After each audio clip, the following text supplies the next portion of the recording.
Imagine Japan's most majestic sport stepping into the heart of London for the first time in 34 years.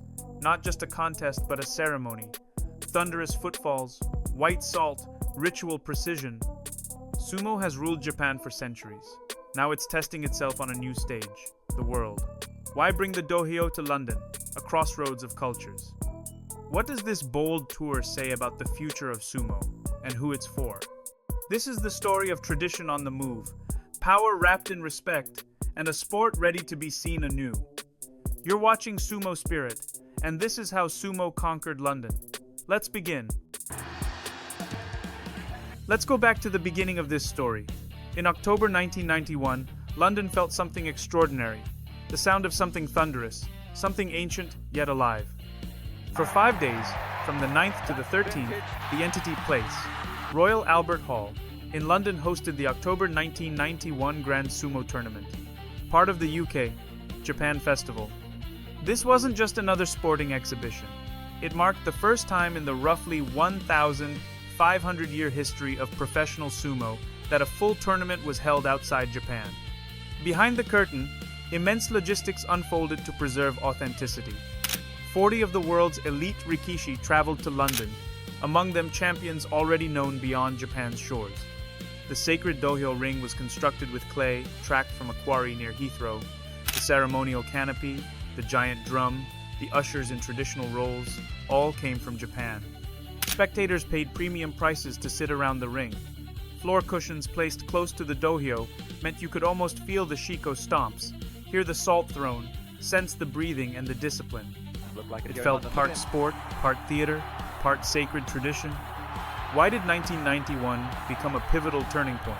Because that event shattered boundaries, geographic, cultural, and symbolic.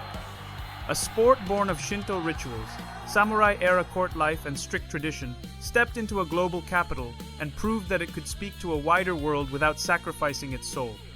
As one commentator put it, it became a living bridge between heritage and modernity. The UK-Japan Festival frame made it diplomatic as well as dramatic. It allowed audiences to glimpse not just the throws and slaps, but the centuries of ritual behind them. Every detail added to the experience. Programs, photographs of wrestlers posing in front of the Royal Albert Hall facade, newspapers chronicling moments that ended in seconds yet overflowed with technique and meaning. In the backstage world, there were humorous yet telling stories about reinforcing the chairs for these giant athletes, shipping ceremonial sand, translating every cue, all to make sure the London crowd felt the authenticity. And to the British audience, this was not just foreign sport. It felt exotic, respectful, powerful, and slightly mystifying. Were they watching athletic warriors? Spiritual sights? A ceremony? The answer: yes. By bringing the dohyo to London, the organizers sent a message clear and bold. Tradition can travel. It can adapt. It can invite new ears and new eyes without losing what makes it sacred. That tournament didn't just happen. It opened doors, set expectations, and changed both the sport and its audience. In the next part, I'll walk you through what has happened since, how the journey from 1991 to now paved the way for the moment we're watching today, and what it all means for the future of sumo on the global stage. Why London? London was not chosen by accident.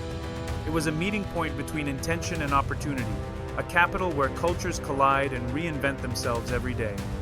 A city that loves spectacle, that thrives on grand stages, and that understands how to turn tradition into global conversation.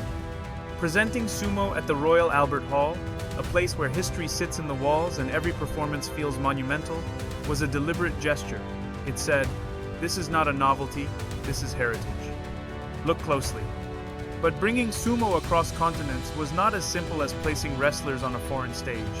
It was an act of devotion. Organizers needed clay that behaved the way dohyo clay behaves in Japan. They searched until they found a quarry near Heathrow with earth that matched the required density and weight. From that soil, the ring was shaped by hands that knew exactly how the ground must feel under a wrestler's heel. The great taiko drum arrived by cargo plane. The ceremonial canopy traveled carefully crated. Even the dust in the air had to feel Japanese. Every detail had weight. The arrival of the rikishi turned the halls of London into something unbelievable. huge athletes dressed in robes that looked more like historical symbols than clothing, stable masters who carried the authority of decades, translators running between schedules, journalists, and ceremonial instructions. The festival became part sporting event, part diplomatic mission, part theatrical production performed by people who did not allow improvisation. Sumo does not tolerate casualness. Everything is deliberate. Imagine organizing the ring entrance ceremony, the slow, powerful stomps of shiko, the ritual scattering of salt to purify the floor, and doing so in front of an audience that had never seen these movements before. The crowd needed to understand the silence, the stillness, the breath before impact. Programs were printed with explanations. Announcers guided the spectators, yet nothing was simplified. The rituals were preserved in their full gravity. And while all of this happened, there were the human challenges. Ensuring the wrestlers had food suited to their diets, arranging medical staff familiar with their physical needs, negotiating lighting so that the dohyo looked sacred and not theatrical, and coordinating photographers who were instructed not to disrupt the atmosphere with a single misplaced flash. Despite every challenge, what happened in London did not feel like an imitation of Japan. It felt real, authentic, alive. In that hall of velvet seats and rising applause, sumo did not bend to the West. The West bent towards sumo. For the first time, thousands of people saw strength expressed not just in force, but in ceremony, not just in power, but in patience. That moment proved something essential. Sumo could travel, and when it traveled, it carried its soul intact. The wrestlers did not arrive in London as tourists. They came as carriers of a living world. Their journey began long before they boarded the plane. Kesho mawashi folded with care, training belts packed with precision, ceremonial garments wrapped to protect the embroidery that speaks of rank, lineage, and pride. When the rikishi stepped onto British soil, they carried centuries on their shoulders. And yet, London met them with curiosity rather than distance. Imagine the sight, a group of giants crossing Westminster Bridge. Their steps are slow, grounded, and almost meditative. The wind pulled at their robes, while Londoners paused mid-stride to stare. Some smiled, others whispered. Cameras came out. The images spread everywhere. Sumo wrestlers by Big Ben. A red double-decker bus passed behind them, tradition walking calmly through a city of constant motion. Bringing multiple haya, or stables, to London meant moving entire societies. Coaches, stable masters, assistants, chefs, doctors, and interpreters. A haya is not just a training camp. It is a community, a hierarchy, a rhythm. Every day follows a cadence shaped by discipline. Wake, stretch, train, eat, rest, repeat. In London, that structure had to be rebuilt brick by brick. A rented gym transformed into a temporary keiko hall. Familiar foods sourced through specialty suppliers. Meals prepared with the same care as back home, because strength requires continuity. Even sleep schedules were adjusted, not out of convenience, but out of duty. And yet, there was space for warmth. London opened its doors and the rikishi stepped through with dignity. They greeted school children who stared in awe. They answered questions from journalists who wanted to understand the meaning of each gesture. Some took part in cultural talks at Japan House, speaking not as athletes but as storytellers. Their presence was not overwhelming. It was gentle. Massive bodies paired with soft voices. A contrast London did not expect, but cherished. For many British spectators, this was their first encounter with the codes of sumo. The way you bow before stepping into the ring. The silence before impact. The briefness of the clash that carries the weight of years of training.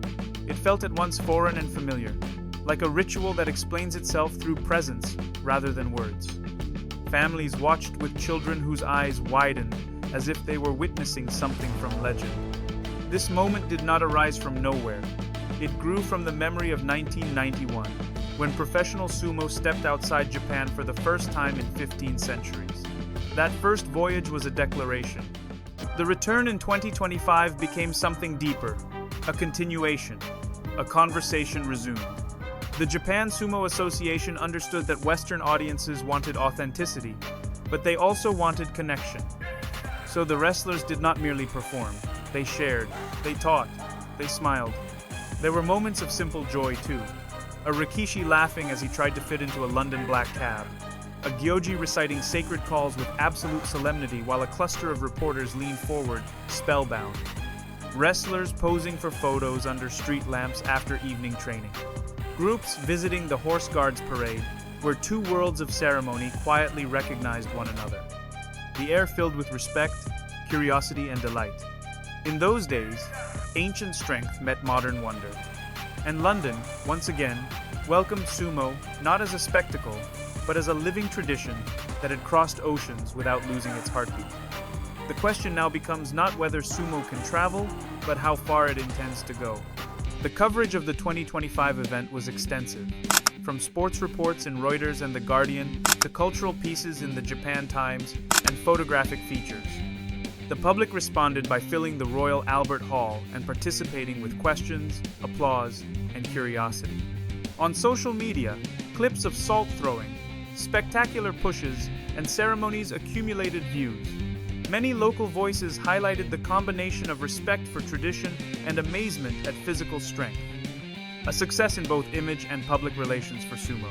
The return of Grand Sumo to London carried a weight far beyond spectacle. It was not just a cultural visit, nor a traveling show.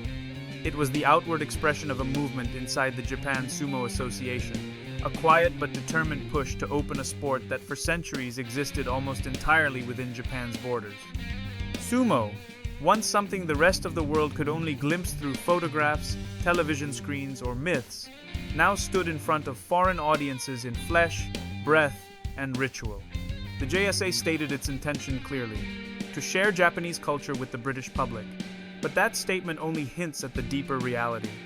There is pride in this tradition. There is also responsibility. If sumo travels, it must travel whole. The 2025 Basho in London proved that such a thing is possible. For 5 days, the Royal Albert Hall became something that felt like a shrine and a stadium at the same time. More than 40 wrestlers from the top divisions stepped into the clay ring before crowds that filled every level of the space. The lights rose, the salt scattered, the taiko drum sounded, and the atmosphere shifted into something electric and reverent. It was only the second time in more than 1,500 years that a professional multi-day tournament unfolded outside Japan. The rarity itself made the event historic. Yet the meaning goes further. If sumo can resonate here, in a city where opera, rock concerts, ballets, and political gatherings all share the same architecture, then it can resonate elsewhere.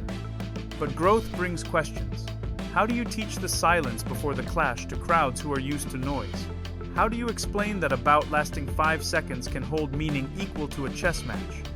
How do you guide the public to feel the ritual instead of just observing it? This is the balance the Japan Sumo Association now faces. To reach new audiences, sumo must offer explanations, translations, commentary, context. Yet if the rituals are simplified, the essence dissolves. If the show becomes flashy, it loses its gravity.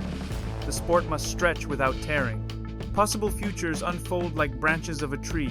One path is careful expansion, occasional international tournaments in cities where cultural curiosity is strong. London, Paris, New York. Cities that savor tradition rather than rush to flatten it. Another path is more daring. A world tour, training stables abroad. Young athletes outside Japan are learning the etiquette, the discipline, and the worldview of sumo. Imagine a future where a child in Buenos Aires or Nairobi watches a match online and says, "I want to learn this," not because it looks powerful, but because it looks meaningful. It is not impossible, but it is delicate. Sumo grows slowly. It is shaped by continuity, seniority, and inner logic. Every change must be intentional. For now, what stands as a signal? A dohyo rose in London, and it was not a parody or a souvenir version. It was real. The ceremonies remained intact. The wrestlers carried themselves as they would in Ryogoku or Osaka. The audience watched, learned, and welcomed, and because of that, the door is open. Sumo now stands at the edge of something new. The ancient force that once lived only in Japan is stepping into the world, and the world, it seems, is ready to listen. From Tokyo to London, the journey of this sport is nothing short of remarkable. Rooted in ancient ritual, thriving for centuries inside Japan, sumo now takes strides toward the global stage. It has shown it can adapt without losing its soul, and even far from its island home, the spectacle still inspires respect, excitement, and curiosity. Thank you for joining us on this journey. If you enjoyed the video, please hit like, drop a comment below, and subscribe to the SumoSpirit channel for more deep dives into this fascinating world. Until next time, see you in the ring!